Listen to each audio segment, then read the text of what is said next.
Hi, this is Tom Myers of Anatomy Trains, and I'm here on my farm in Maine, but soon enough I'll be winging across the pond to London to continue our collaboration with TriYoga in Camden town.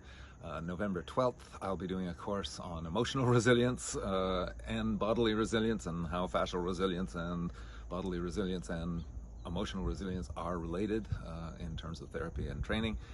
Hope you'll join us for that day. And then we're going to spend 2 days with a course that I had taught a long time ago, and now I'm resurrecting for TriYoga, which is breath, bandhas, and the deep front line.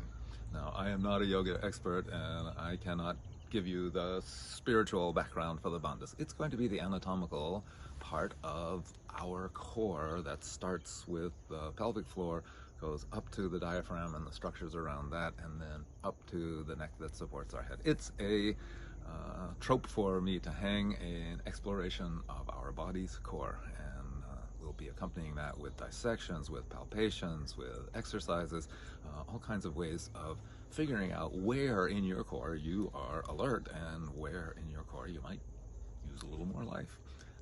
I always can, and I get more when I come to TriYoga in Camden. Join us then. Thanks.